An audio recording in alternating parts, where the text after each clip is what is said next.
Hello అక్కలు అన్నలు తమ్ముళ్ళు చెల్లెళ్ళు అందరు ఎలా ఉన్నారు, బాగున్నారా? అయితే ఆల్రెడీ తమ్ముళ్ళలో చూసే ఉంటారు కదా, ఐసీయూ స్టోరీ. నా జీవితంలో ఫస్ట్ టైం నేను ఈక్వల్ పొజిషన్ అని చెప్పొచ్చు.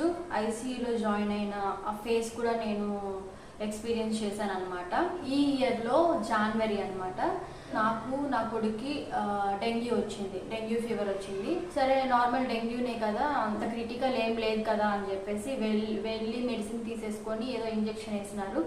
ఇంటికి వచ్చేసినాము. ఇంటికి వచ్చేసిన తర్వాత అదే పిల్లాడికి అయితే క్యాన్లా పెట్టున్నారు అనమాట. నాకేం పెట్టలేదు, వాడికి ఒక కోర్స్ లాగా ఒక 4 days ఇంజెక్షన్స్ వేస్తే వాడు రికవర్ అయిపోతాడు అని చెప్పారనమాట. నాకేమి ఇవ్వలేదు, ఓన్లీ మెడిసిన్స్ ఇచ్చారు, ఒక ఇంజెక్షన్ వేశారు అంతే. నా హెల్త్ ఏంటి అంటే కొద్ది కొద్దిగా అలా అలా అలా డౌన్ అయిపోతూ ఉంది. లేదు ఇంకోసారి వెళ్ళాలి హాస్పిటల్కి, వెళ్ళి ఇంకోసారి చూపించుకోవాలని చెప్పేసి పక్కనే ఉంది హాస్పిటల్. వెళ్ళి చూపించుకుంటే ఇంకా బీపీ అంతా డౌన్ అయిపోతుంది ఈ అమ్మాయికి. ఈ అమ్మాయి ఈ రోజంతా ఒక రోజంతా అబ్జర్వేషన్ లో పెట్టి బీపీ ఓకే అనుకుంటే ఓకే ఇంటికి వెళ్ళిపోవచ్చు, లేదు అనుకుంటే ఐసీయూలో అడ్మిట్ అవ్వాలి అని చెప్పారు. ఒక రోజంతా అబ్జర్వేషన్ లో పెట్టారు. బీపీ మటుకు అది తగ్గుతూ వస్తుంది కానీ పెరగడం లేదన్నమాట. మనిషిని మాత్రం డీలా పడిపోతూ ఉన్నాను. అస్సలు నాట్ వెల్ అన్నమాట. నడవాలన్న ఎనర్జీ మొత్తం లాస్ అయిపోయినట్టు ఏదోలా అనిపించేసింది. ఇంకా డాక్టర్కి నేనే చెప్పాను అనమాట, డాక్టర్ నా వల్ల అవ్వడం లేదు అని.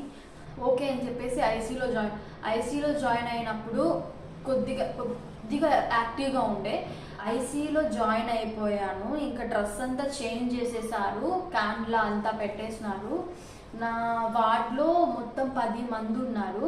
అందరూ అన్కాన్షియసే, అందరూ కోమానే, ఒక్కరు కూడా కాన్షియస్లో లేరు. నేను ఒక్కదాన్నే కాన్షియస్లో ఉన్నాను. వాళ్ళని చూసినాక అంటే కొంచెం ఇంత యాక్టివ్గా ఉన్నదాన్ని అసలే ఇంకా భయం వేసేసి గుండె దడ స్పీడ్గా కొట్టేసుకుంటా ఉందన్నమాట. ఏదైతే ఏముంది బాగా అవ్వడమే కదా కావాలి అని చెప్పేసి డ్రెస్ చేంజ్ చేసినారు. ఈ ఉంటాయి కదా రింగులు, కమ్మలు, మెట్లు అవన్నీ తీసేయమని చెప్పినారు. అన్నీ తీసేసినాను. ఇంకా క్యాన్లా పెట్టినారు కదా, పడుకో ఉన్నాను అనమాట. ఇంకా ఉన్నాగా ఏం చేస్తున్నారంటే మెడిసిన్స్ పంపిస్తూ ఉన్నారు సెలైన్స్ ద్వారా. మెడిసిన్స్ ఒక బాటిల్ అయిపోయినాక ఇంకో బాటిల్ అయిపోయినాక ఒక మెడిసిన్ ఏంటంటే ఈ చెయ్యి మొత్తం లాగేస్తుంది నాకు. అసలు ఎలా అనిపించిందంటే ఫస్ట్లో కొంచెం బాధగా, కొంచెం టఫ్గా అనిపించింది. తర్వాత ఓకే ఇంటికి వెళ్ళిపోవడమే కదా కావాలి అనుకుంటూ ఉన్నాను. ఆ టైంలో మళ్ళీ బ్రీతింగ్ ప్రాబ్లం వచ్చేసింది నాకు. బ్రీత్ ఆడటమే కష్టంగా ఉంది. హార్ట్ బీట్ ఎక్కువైపోతుంది, ఒక సైడ్ చెయ్యంత లాగేస్తుంది. అన్నం తినాలనిపించడం లేదు, ఫుడ్ తీసుకోవాలనిపించడం లేదు, నీళ్లు కూడా తాగాలనిపించట్లేదు. ఆ సెలైన్లు ఎక్కుతూ ఉంటే ఊరినే వాష్రూమ్ వస్తుంది. వాష్రూమ్కి వెళ్ళాలంటే వైర్లు ఉన్నాయి కదా అవన్నీ తీసి, తర్వాత ఈ క్యాన్లకి అటాచ్ చేసిన సెలైన్ తీసి, ఆ సెలైన్ తీసేటప్పుడు అది 110% నొప్పి అన్నమాట. తీసేటప్పుడు పెట్టేటప్పుడు ఊరినే వాష్రూమ్ వస్తుంది. బాబోయ్ ఎందుకులే అనిపించేసింది నాకు. సెలైన్స్ ఎక్కి చేయలేయట్లేదు. ఇదైతే అంటే ఒక దగ్గర నరం ఉబ్బిపోయింది అని చెప్పేసి ఇంకొక నరంకి ఎక్కించినారు ఈ చేతికే. ఇంకొక నరంకి ఎక్కించేసరికి ఆ నరం కూడా అంటే నార్మల్గా నరం నాకు చాలా సన్నగా ఉన్నాయంట. ఈ చెయ్యి మొత్తం ఇక్కడ ఉంది కదా, ఈ ప్లేస్ మొత్తం ఇంతలా నొప్పిపోయింది. వేరే వాళ్ళు టచ్ చేయడానికి వాళ్ళు ట్రై చేస్తున్నారు అని తెలిస్తే చాలా నాకు పెయిన్ వచ్చేస్తుంది. ఇట్లా పడుకొని బ్యాక్ మొత్తం పట్టేస్తుంది. ఏ ప్లేస్కి ఆ ప్లేస్ గట్టిగా పట్టేస్తుంది అనమాట. నరాలు కండరాలు అన్నీ పట్టేస్తున్నాయి. సెకండ్ డే చాలా కష్టంగా నడిచింది. మామూలుగా ఉండాలని చెప్పినారు. 4-5 days అవుతుంది, 4-5 days నువ్వు ఐసీయూలోనే ఉండాలని చెప్పినారు. అయితే వీటన్నిటిలో గుడ్ న్యూస్ ఏంటి అంటే రక్త కణాలు అనేవి తగ్గకుండా ఉన్నాయి నాకు. ఇది కూడా వాసిపోయింది అనమాట. మెడిసిన్స్ వద్దు, ఏం వద్దు, సెలైన్స్ వద్దు, నేను ఇంటికి పోతాను అని కూర్చున్నాను. మా ఆయన్ని పిలవండి, మా ఆయనతో నేను మాట్లాడాలి, మా అమ్మని పిలవండి, మా అమ్మతో నేను మాట్లాడాలని చెప్పేసి వాళ్ళతో తగు వేసుకుంటున్నాను నర్స్తో. ఒక్కొక్క గంట నాకు ఒక్కొక్క రోజులాగా గడిచింది నిజంగా. బ్రీతింగ్ ఆడటం లేదు, హార్ట్ బీట్ పెరిగిపోతుంది, 2 చేతులు బాగా నరాలన్నీ ఉబ్బిపోయి అస్సలు నొప్పి వేయలేకపోతున్నాను.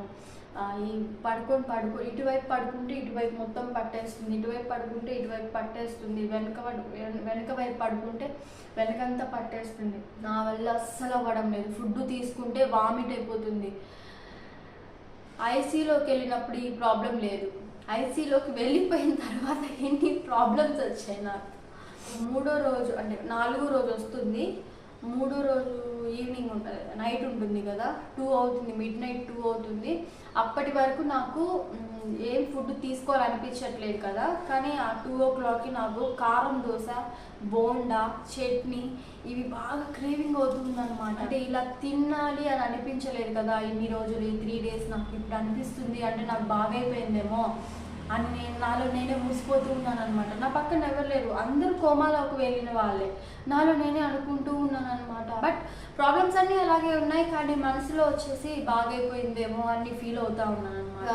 4th day వచ్చేసింది, డాక్టర్ వచ్చిండు, మొత్తం బీపీ అంతా చూసిండు. నుంచి షిఫ్ట్ చేసేస్తాము, జనరల్ వార్డ్ అదే రూమ్కి షిఫ్ట్ చేస్తాము అని చెప్పినారు అనమాట.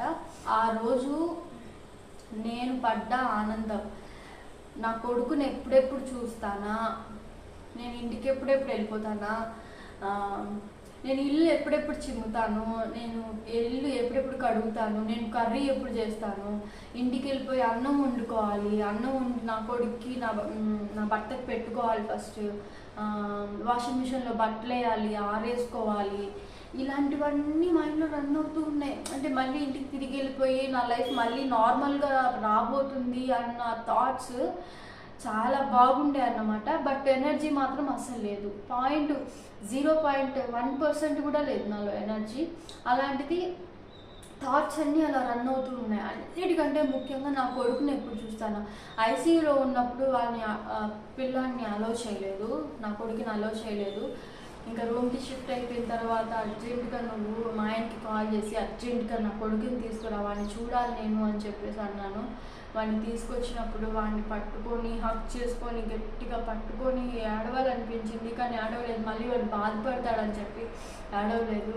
వాడి బుగ్గలు ఇలా టచ్ చేసుకుంటూ వాడి హెయిర్ని ఇలా ఇలా అనుకుంటూ షర్ట్ లోపల చేయబెట్టి వాడి చర్మం మొత్తం ఇలా తమ్ముడుతూ అలా ఉండాలనిపించింది. నిజంగా నాకు అంత మిస్ అయ్యాను అన్నమాట. వాడిని రూమ్కి షిఫ్ట్ చేసినాడు కదా, ఇంక తర్వాత అన్నీ మార్చుకున్నాను అనమాట. ఐసీయూలో ఉన్నంతసేపు ఆ 3 days ఈ పెయిన్ భరించలేక ఏమనిపించింది అంటే, నేను మళ్ళీ తిరిగి ఇంటికి వెళ్తానా, నా కొడుకుని చూస్తానా, మళ్ళీ నా లైఫ్ నార్మల్గా అవుతుందా, రక్త కణాలు తగ్గిపోతాయేమో, ఇంకా అంతేనేమో నా లైఫ్, ఈ 27 yearsనేమో నా లైఫ్ అనిపించింది అనమాట. వన్స్ రూమ్కి షిఫ్ట్ చేసిన తర్వాత నాకు ఏం తలుచుకుంటే ఉత్సాహం వస్తుందో, యాక్టివ్నెస్ వస్తుందో అలాంటి పాటలు, అలాంటి మాటలు ఫోన్లో పెట్టుకోవడము, అప్పటికి ఎనర్జీ లేదు నాకు. బట్ నా థాట్స్ అన్నీ మార్చుకుంటున్నాను అనమాట, పాజిటివ్ వేలోకి మార్చుకుంటున్నాను. ఇంటికి వెళ్తాను, నా కొడుకుని చూస్తాను, మళ్ళీ నా లైఫ్ నార్మల్గా మారుతుంది,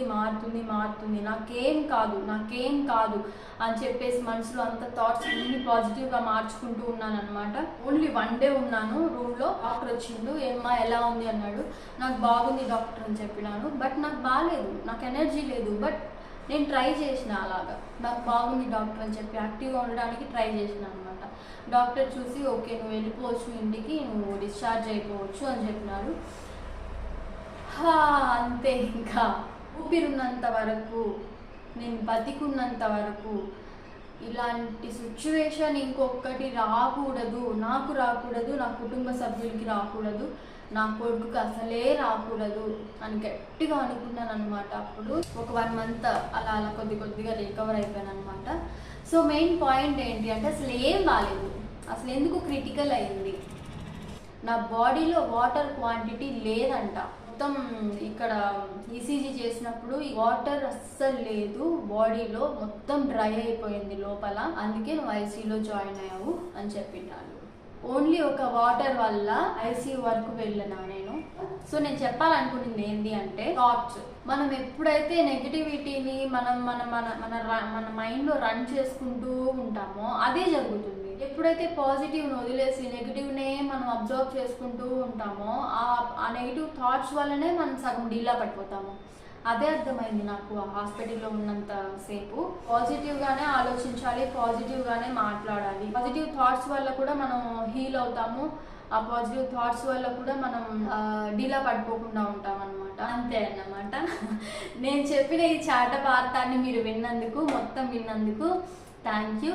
అండ్ నెక్స్ట్ వీడియో కోసం వెయిట్ చేయండి. వీడియో నచ్చినట్టయితే సబ్స్క్రైబ్ చేసుకోండి, లైక్ చేయండి, సపోర్ట్ చేయండి.